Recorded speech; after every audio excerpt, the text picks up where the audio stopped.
Good morning, everybody, and thank you very much for tuning in with us today. My name is Dr. Elaine Rosen, and I'm joined by Dr. Kelly Ruggless and Janelle Smith. Kelly is a psychologist that works with our eating disorder program, and Janelle is our registered dietitian. So today you're joining us for part 2 of our 3-part series on eating disorders. We're going to be focusing on assessment, and towards that end, we've created a fictional character, Megan, that we're going to talk about and take you through Megan's journey through the assessment process. So just so you know, we run an outpatient program here at UCLA with the team approach through adolescent medicine, and we also have an inpatient medical stabilization program at Santa Monica Hospital. So anyway, to get started, so Megan is in her junior year of high school. So she's 16, about to be 17, and never had any issues before, really. Over the summer before her junior year, she did some traveling and put on a few extra pounds that she wasn't too happy with. And so once school started, she kind of vowed in her mind she was going to get rid of those extra pounds. It was going to be a hard year, but she was going to kick it off with her school volleyball season and then head into club volleyball for the rest of the year. So she went at it. She cut back on her diet. She cut out her processed food and junk food. She started leaning more towards vegetarianism. From her mom's perspective, she was just really happy that Megan was, doing a lot of training and working out and taking everything very seriously and cleaning up her act. And time went by, and around Thanksgiving time, a family friend made a comment to Mom that, isn't Megan looking a little bit thin? And all of a sudden some things clicked into place for Mom, and she started keeping an eye on things and noticed that Megan was exhibiting some rather unusual behaviors around food, and maybe all that working out wasn't so good for her. She wasn't quite sure what to do. She just watched for a while. January, Megan became more withdrawn, more reserved, a little irritable, and it became clear that she was losing weight at that point. Mom decided to confront her with her concerns, and Megan said, "Nothing wrong with me. I'm being healthy just like you always said I should, and like everybody says I should. There's absolutely nothing wrong with me." So this is a pretty typical backstory that we run into. There are several different points in time that these problems are likely to emerge. Junior year of high school is a year that's a very vulnerable point. College preparation, separation issues up and coming, hard load, etc. So there's a lot of risk factors for that time. So how we're going to approach Megan's evaluation is we're each going to talk about our different paths to assessment. Ideally, our goal is to, for anybody going through this, is to have an outpatient team, however you want to configure it, starting with whichever person is your route in, but you want to have all 3 representatives from these fields, medical, psychological, and dietary, to support the process. So let's just say I'm Megan's pediatrician, and Mom makes an appointment to bring her in, concerned about weight loss, and I noticed that since her last visit, which was last March, it's now January, late January, she's lost 25 pounds, and she was never heavy to begin with. So the first thing I do when I walk in that room is I just want to get a gestalt of what's going on. Do I see somebody who looks like she's going to fall over? So my first priority is knowing that this is a potential eating disorder patient, is that I need to assess for her medical stability. How is she safe to be walking about, living her life, and to embark on evaluation and treatment from an outpatient perspective, or does she need to be in the hospital? So that first visual gives me information, and I continue to collect the information just watching Mom throughout the process of the visit. But in the history, I want to specifically hear Mom's concerns, then I want to get Mom out of the room And I want to talk to Megan alone and just ask all the questions, both about what the behaviors that she's doing, but also the symptoms that she's feeling. Is she dizzy? Is she lightheaded? Is she having stomach pains? Is she constipated? Is she always feeling cold? Any hair loss? What's going on with her periods? That's a huge barometer for a woman's health that we obviously don't have for men. But if she had always been regular with her periods and hasn't had one for 2 months, that's very telling. Sometimes a patient will say they started getting healthy, just 3 months ago, but their period actually stopped 9 months ago. So then you want to kind of go back and look at the growth chart, because there may have been a more subtle process creeping in there before things really took off and escalated. So that's on the history. On the exam, I want to check vital signs. A heart rate is one of the first indications of a body that's starving itself. It's going to drop low. Everything about our physiology is designed to conserve energy. So our digestive processes are going to speed up, but all of our fight or flight responses are going to slow down. So that covers quite a bit of ground, but vital signs are very useful to help gauge how far into that shutdown conservation mode anybody is. So if a heart rate is less than 50, that's a red flag. If there's a huge jump between lying and standing, et cetera, et cetera. So I'm either at the end of the process, I've determined based on a number of different factors, some of which I didn't even mention, is she purging or not? Is she stable? Is she unstable? And labs may or may not be helpful with that. Certainly having old growth charts to compare to are very important. So all this is running through my head as I'm doing this assessment. And now I will move on to Kelly. Great. So let's say Megan sees her pediatrician, Dr. Rosen, and then Dr. Rosen affirms that she does indeed believe that she might have an eating disorder and refers her to come see me as her outpatient psychologist. In our first initial assessment, there's going to be a couple of parts to it. One, it will be a standardized questionnaire, and then there's going to be a clinical interview. That'll be similar to what was done at the pediatrician's office in the sense that I'll separate parent from child for a portion, and then I'll have a portion where everyone's together. So the first part of this interview is going to be the standardized questionnaire, which is really important because what that means is this is a questionnaire that has been given to hundreds of thousands of people and has been validated to make sure that it can pick up on the symptoms of an eating disorder. And you always want to have an objective measure to go along with whatever clinical information that you're gathering. So that's going to be one piece. And then the clinical interview is going to focus on general questions. So what makes you you? What has your life been like up until this point? And then the specific questions related to eating disorders are going to be related around what were the antecedents around when the symptoms began? What was going on? Were there any peer conflicts? Were there any life stressors, major changes, any trauma? You're going to focus around the time period when either the child, adolescent, or mom identified that something was changing, and you're going to want to see if you can create a picture of what that time looked like. And then you're also going to move into what was the manner of weight loss. Was it over-exercise? Is it purging? Is it restricting food? Is it restricting certain food groups? What exactly was going on? And then additionally, you're going to look for, are there any binging or purging that's going on as well? Because that helps clarify the diagnosis and identify the direction that treatment should go in. So all of those things are going to be really important. They're usually done within a 90-minute time period, and it will help inform treatment and identify where you should go next. Which hopefully is to the dietitian.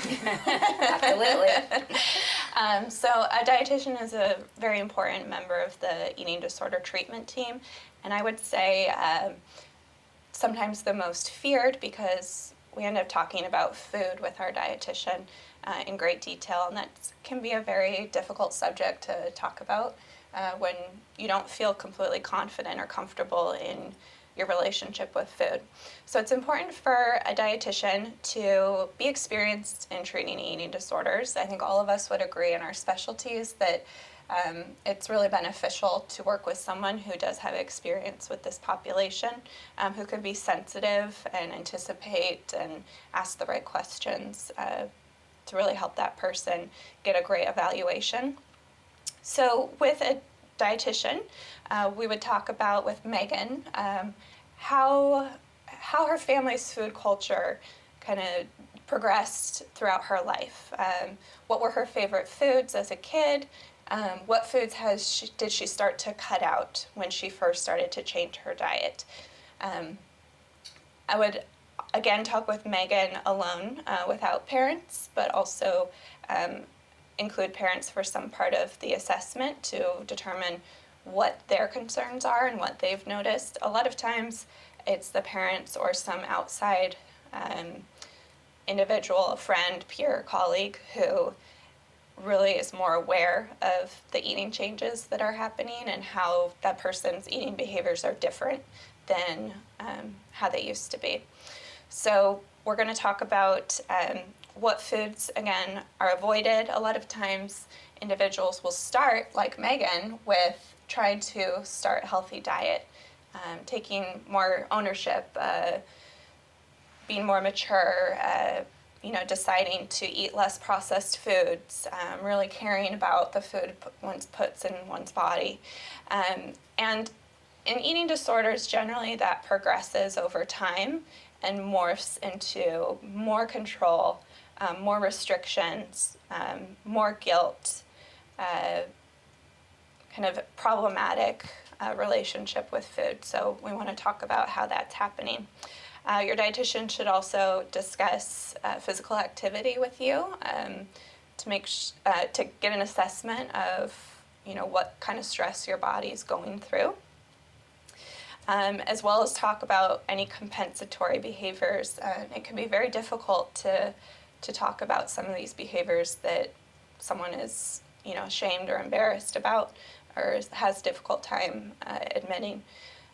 They might include vomiting, abusing medications. A lot of times rituals around food will start to occur. Eating food in a certain order, eating foods according to color or size, cutting food into small pieces, different ritualistic behaviors that come around the food to help that person feel in control around food. That really tell us that the relationship with food has changed to a problematic place. And I think one thing that I failed to mention in terms of a really important piece of the psychological assessment is assessing if there is any fear of gaining weight, particularly with anorexia nervosa. Is there any fear of gaining weight? And is there any disturbance with how Megan experiences her body? Does she see her body as large when everybody else has been telling her that she's thin? Has everyone been telling her that she's thin? And she's like, no, I'm perfectly fine. We're going to want to assess that, but also we keep in mind that she may not be ready to answer that on the very first assessment. We don't expect a person who's struggling with an eating disorder to necessarily have all of that insight, but it doesn't mean that we won't ask that question, and we'll probably lean heavier on the people surrounding her to identify if they've seen some of the behaviors that would indicate that she's struggling with those things. Have they seen her in the mirror looking at herself, pinching certain parts of her body? So we'll depend heavily on her friends and family and anyone who can come to an appointment to see what they've been noticing. And I'll just add to that too that in some cases there is no body image disturbance. Mm-hmm. It's a subset of cases that will insist that they're very unhappy being thin. And being thin, they want to gain weight, and they're very earnest in that. And one of two things happens in that situation. You can still diagnose them with anorexia nervosa. They've revised the guidelines so that you don't have to express body image disturbance if your behaviors indicate that they interfere with weight gain. Mm-hmm. So one of two things happen in that patient without body image disturbance. Either they gain the weight just fine, or they make excuses and avoid and, as I said, interfere with the process. Mm-hmm. And so sometimes we go in with a presumptive diagnosis because there is no definitive blood test to say, aha, you have an eating disorder, which I think is why a lot of people are reticent to make that diagnosis, a lot of professionals, because it's a loaded diagnosis. It brings with it a lot of, potentially a lot of stigma, like we talked about before, a lot of guilt, a lot of this, a lot of that, and it is a mental disorder, and oftentimes no one wants to look at it like that, especially the teen who, is feeling just fine with the way things are and not perceiving the danger of the situation.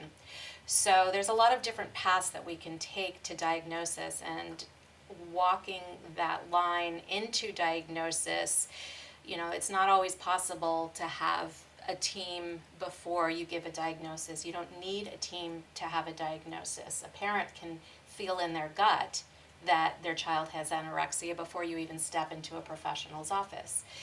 You can start with any type of professional. You can start with a dietitian, a therapist, your pediatrician. You could come to us. But regardless, you want to get to a point where you have a functioning team working together and communicating together. So Yeah, essentially so that all the different parts of this disorder are attended to, because it's a lot for any one person, any one specialty to wrap their head around or to completely support. It's really it's important for an individual to have different people to talk about different struggles with, hopefully be honest with all of them, and the professionals, talk together as a team to share their insights on this person's journey. So sitting down with the family and saying you have an eating disorder is tricky business. That usually, just practically speaking, often happens, in my appointment, although it could happen anywhere depending on the context. But, being certain enough and being able to support it is really important. Obviously, other causes have to be excluded. There's a short list of things in an otherwise healthy person that can cause dramatic weight loss in a short period of time. We want to make sure, of course, that we assess for those and not rush to conclusion, but you also are looking for the behavioral signs and symptoms along the way that will support your diagnosis of an eating disorder. But it can get gray, but you need everybody on board, you need everybody alerted and heightened to the seriousness of the situation.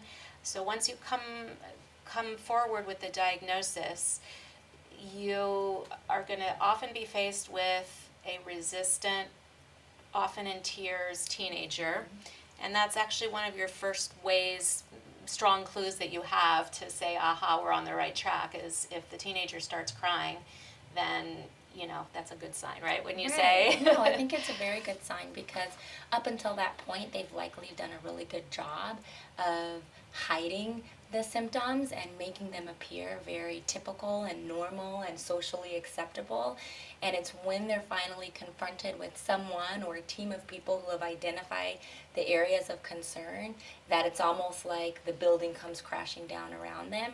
And that's really, really hard for the teenager to handle, because this is what they've been using possibly as a coping mechanism for some time, and now we're saying that we plan to change that, or we plan to remove that coping mechanism. So it can be a really stressful time for the teenager and the family.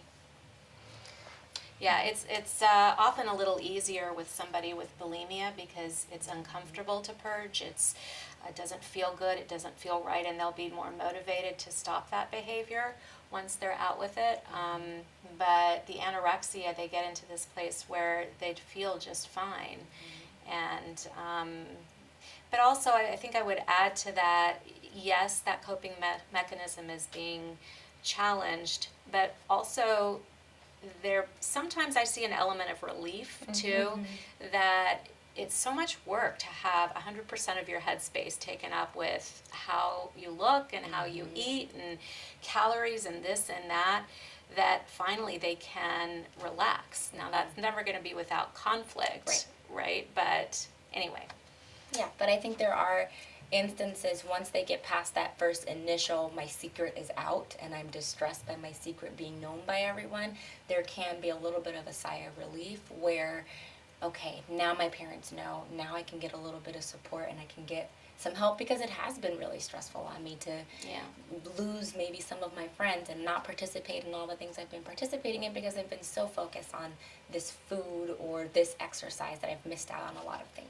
Yeah, and we do rock their world because we say no exercising, you're now going to eat more, and that's a good segue into what treatment options we have to offer them. Great. So there are different levels of care that are available for supporting someone with an eating disorder in recovery, and the first step is determining if someone is medically stable to continue in an outpatient setting, to continue living their life, perhaps going to school, living at home, in their normal life, and work on the eating disorder in that place. If someone really needs medical support, then we have other options. We have residential level of care and we have inpatient level of care. But I think let's start by talking about the outpatient level of care.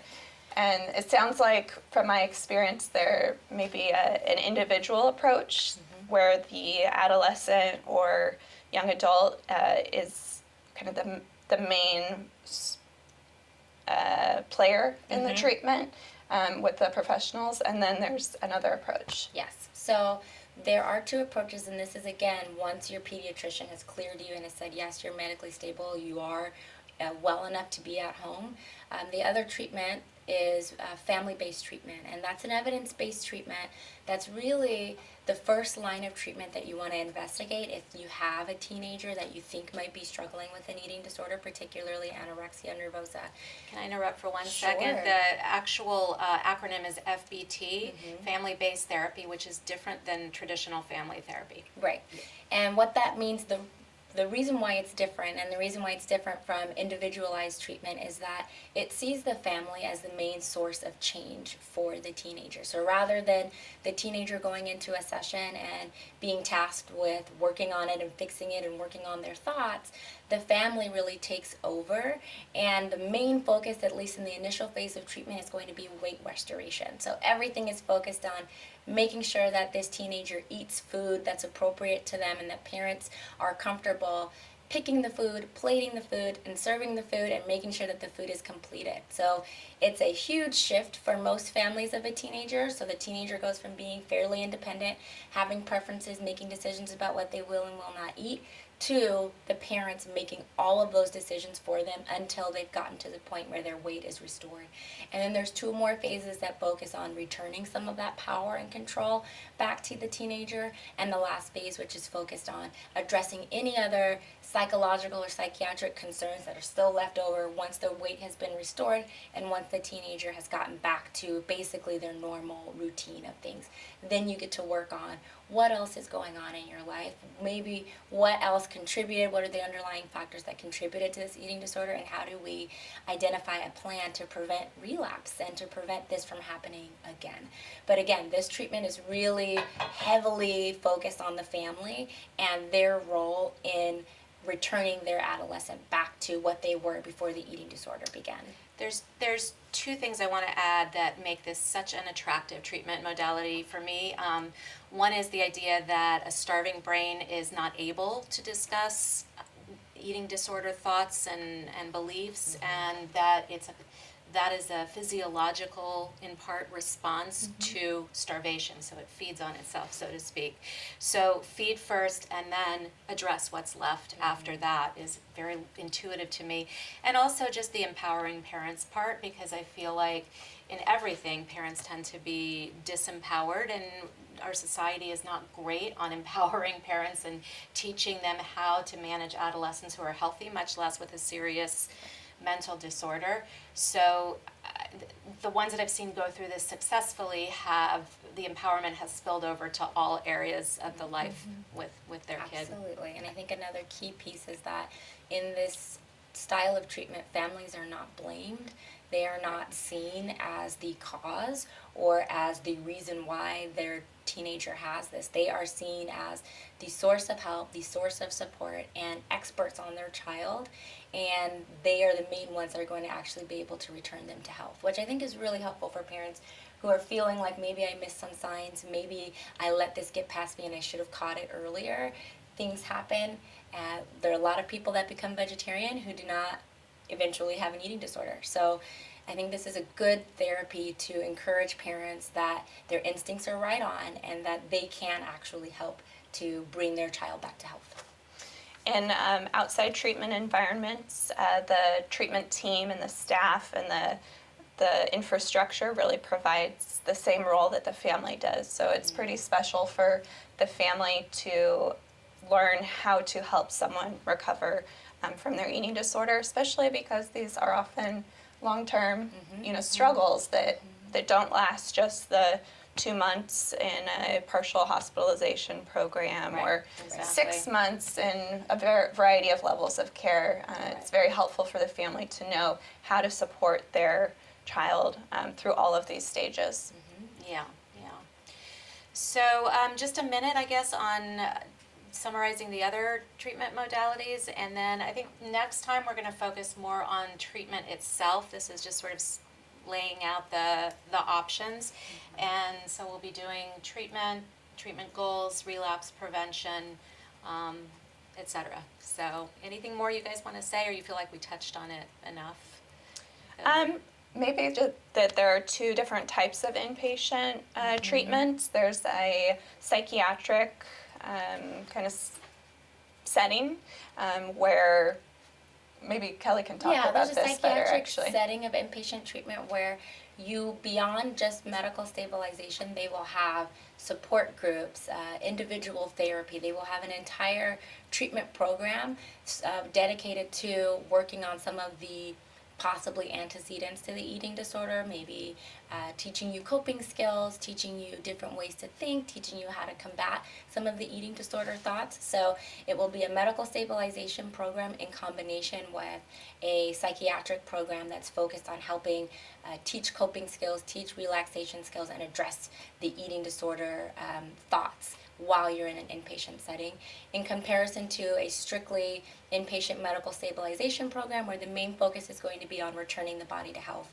and returning medical stability back. So refeeding is going to be the main focus of that program, and there won't be as much of that support. You might get a psychology or psychiatry consult where you meet with them and they meet with the family a few times, but the main focus is going to be refeeding and a return to medical stability. Which I find is sometimes most helpful when someone's not able to participate Absolutely. in the mental and the emotional work. Right.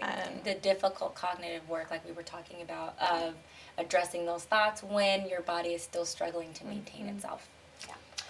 Okay, I feel like we could talk about this all day. We could. Good thing we have another session. Do we have some questions that have come in? Thank you. Okay. You guys want to take maybe one of those? Sure. What about eating behaviors in parents? How do they affect a child's eating behavior, and what types of changes should parents make to help influence their child? That's a great one. Yeah, absolutely. This is, I think, why each of us addresses the family dynamic and the family food culture, to see how elements of, a functional or a dysfunctional family, which everyone has both, right? There's no perfect family. Percentages may vary. Right, and everyone has a relationship with food and a food culture that they teach to their kids. But we have to understand that to help understand and divorce where the eating disorder really took advantage of that culture or the parents' eating behaviors and distorted it to a very extreme kind of place. Right, and so I think the eating behaviors in parents I wouldn't want parents to think of it as, oh, it's because I'm a vegetarian that this is why it started. But I think once you know that your teenager is struggling with an eating disorder, then it's up to the parents to say, okay, what can we do to make sure we don't maintain our adolescent's eating disorder? So if that means for the time being that we reintroduce certain animal products or we introduce certain things to maybe make it easier and model for our child what would be healthy for them in this time period, then that's the important thing, is being able to recognize where can you help, what can you do now to make sure that you don't maintain the eating disorder. So we acknowledge that this is an issue, but we don't want it by any means to say that this is why the eating disorder started. I think just in the interest of time, I want to wrap up by saying a diagnosis of an eating disorder within a family where the patient is any age is an incredibly traumatic and disruptive Absolutely. event. It impacts everybody within the family. It impacts the parents' marriage. It impacts the siblings. It may require that a parent take time off work to support their child if they're going to pursue this family-based therapy. So it's important I'd like to just end on the note that it is a roller coaster ride, but it is one that you can get off. It's a disease that can be treated. The earlier you treat it, the longer it will stay treated. But it does require a big investment up front. And everybody being honest with themselves as individuals in the process to the extent that you can expect that of anybody. So anyway, thank you guys very much for joining us, and we look forward to seeing you in a few weeks.